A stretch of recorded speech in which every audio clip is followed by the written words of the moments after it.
wa min sayyiati a'malina may yahdihillahu fala mudilla lahu wa may yudlil fala hadiya lahu. Asyhadu an la ilaha illallah wahdahu la syarika lahu wa asyhadu anna Muhammadan abduhu wa rasuluhu la nabiyya wa la rasulahu ba'da. Rabbi shrah li sadri wa yassir li amri wa hlul 'uqdatam min lisani yafqahu qawli. Ayyuhal muslimun kaifa halukum?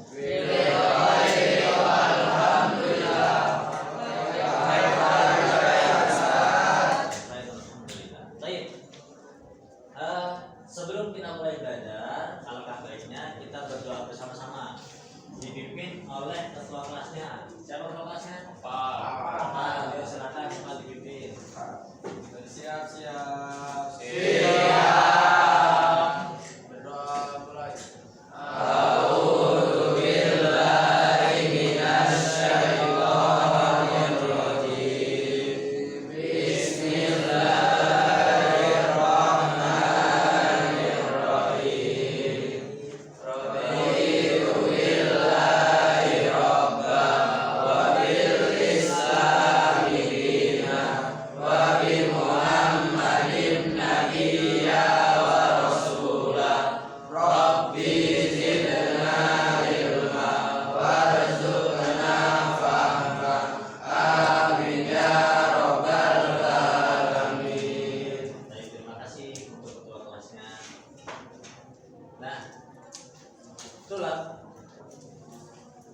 Pada kesempatan mata pelajaran sejarah kebudayaan Islam ini, ya, kita sampai pada materi bahwa mempelajari seorang tokoh besar dalam Islam. Nah, Ustadz mengangkat salah satu tokoh yang berperan penting dalam Islam, yaitu antum gak asing dengan namanya, antum bahkan pernah melihat, pernah menonton tayangannya dan juga mungkin banyak mendengar kisahnya. Siapa beliau? Beliau bernama Muhammad Al-Fatih. Muhammad Al-Fatih. Siapa yang pernah nonton filmnya? Apanya? Apa tadi? Muhammad Al-Fatih. Al-Fatih. Ya. Siapa yang pernah nonton 2 kali? 3 kali? 4 kali? 5 kali? Mantap. Aku sering sampai hafal itu. Sahabat, Ustaz juga pernah nonton, tapi mungkin masalah itu 2 kali, nggak banyak. Tetapi Ustaz nemuin satu buku punya karangan Ustaz Felix Shaw. Beliau itu pakar tentang penaklukan Eropa, yaitu tentang Utsmani pada saat itu. Nah, beliau tuh punya pengarang buku warna, menulis buku sejarah, ya, tulis buku sejarah tentang Muhammad Al-Fatih. Itu tebalnya segini, kurang lebih. Bukunya warna hijau, kalau warna kuning, yang dia covernya cover peta gitu, peta seperti novel. Ada juga yang versi komik, ya, tapi Ustaz suka baca yang bentuknya yang tadi itu. Di dalamnya sedetail mungkin, sampai pada beberapa senjata yang digunakan pada saat pengapungan itu ditampilkan, bahkan dimuseumkan dan kemudian dicantumkan di buku itu. Dan itu menarik bagi Ustaz. Nah, kita coba bahas sedikit saja terkait dengan salah satu pejuang kita, yaitu Muhammad Al-Fatih. Beliau itu lahir dari keluarga, tentunya kerajaan kesultanan, ya, pada saat itu Kesultanan Utsmani, yang beliau ayahnya bernama Murad, ya, Murad II. Nah, Muhammad Al-Fatih itu disingkatnya atau dipanggilnya di Keturkian sana itu namanya Mehmet II, karena dia punya kakek namanya Muhammad juga, Mehmet I. Nah, kalau kalian tahu, jadi kesultanan itu bentuknya gini.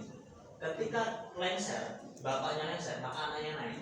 Itu bentuk dari kesultanan. Beda sama negara kita yang bentuknya republik atau bentuknya demokrasi, sehingga siapapun bisa naik menjadi presiden. Beda dengan kesultanan. Kesultanan itu keluarga. Yang memimpin itu keluarga.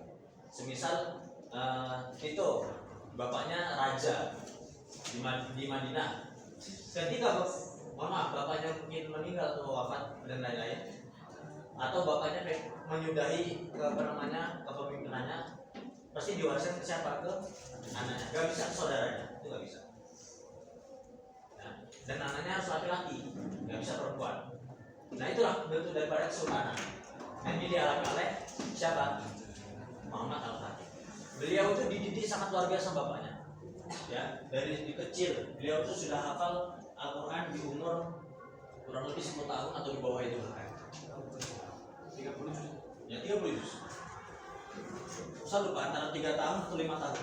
Sudah hafal 30 juz. Kemudian diberi pelajaran-pelajaran bentuk bahasa, pelajaran-pelajaran duniawi kayak misalkan fisika, sains, biologi dan lain-lain.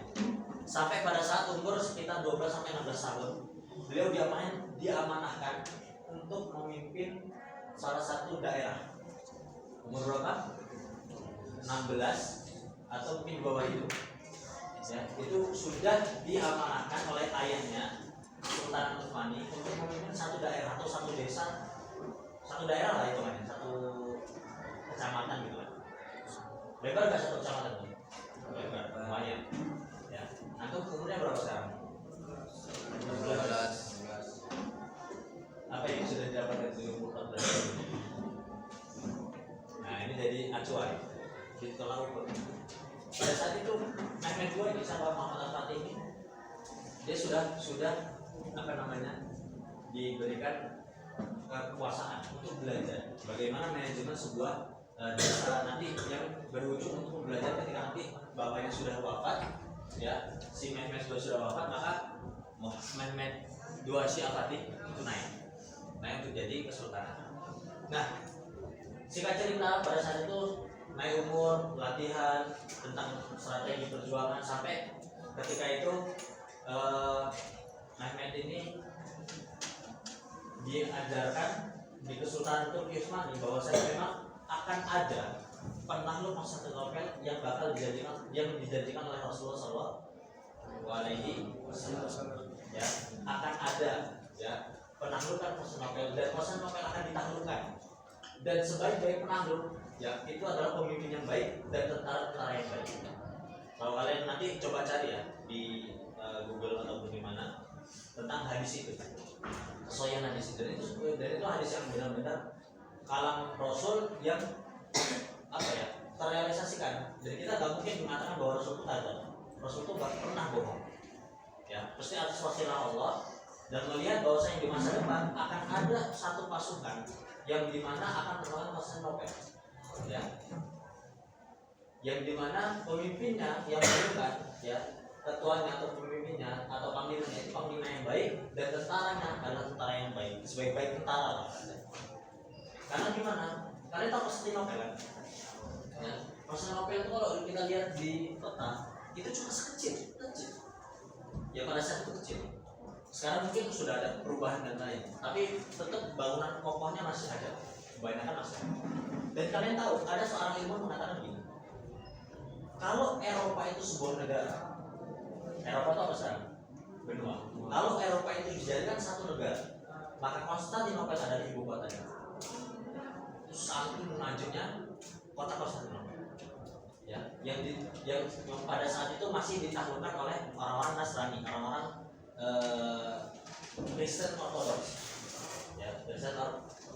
Singkat cerita pada saat itu beberapa apa namanya kejadian-kejadian, maka pada momentum di mana apa namanya Muhammad Al-Fatih ini memimpin pasukan yang sehingga apa untuk mengarahkan pasukannya mengepung Konstantinopel dengan jumlah pasukan 850.000 pada saat itu. Ya, 850.000 dan itu nggak berangkat bareng, sedikit dulu sedikit sampai nanti selesai. Dan pengepungan itu berapa hari? 53 hari. 53 hari pengepungan. Ya, dan itu ayo saya kalau kalian lihat ceritanya itu sangat luar biasa. Kenapa? Ketika pengumuman di hari pertama ataupun pada saat pengepungan kan kita nggak mungkin ya itu dari kalau Konstantinopel itu kan ya begini misal kita ambil kota itu di sini ada tenda pengumuman anak buahnya Muhammad Al-Fatih, di sini juga ada, di sini juga ada, di perairan laut itu juga ada kapal-kapal yang sudah mengepung daerah Konstantinopel dan itu dilakukan berapa hari? 50 sampai 54 hari. Dan setiap ada waktu di mana mereka itu menyerang dalam artian artilerinya kayak tahu yang kalau ada belum yang mana? Kamera itu, wah itu bisa sehari itu mungkin bisa sampai 40 lebih, bukan 40 bahkan bisa lebih. Terus meriam yang dihidupkan tuh mungkin 400-an yang di itu perharinya dijujur atau benteng tapi sangat kuat kok. Dan aku tahu kalau aku lihat pasar Nobel tuh ada 3 benteng kokoh. Pertama benteng itu agak kecil. Ini kita lihat sini bentengnya. Ada sini benteng pertama, sini benteng kedua, sini benteng ketiga tinggi. Di sana kalau nggak salah mungkin jaraknya antara 15 meter, 15 meter dari masing-masing ya. Nah di sini misalkan satu, ini langsung gerbang. Nah, kalau ini bisa jebol, di sini bakal ada yang namanya parit.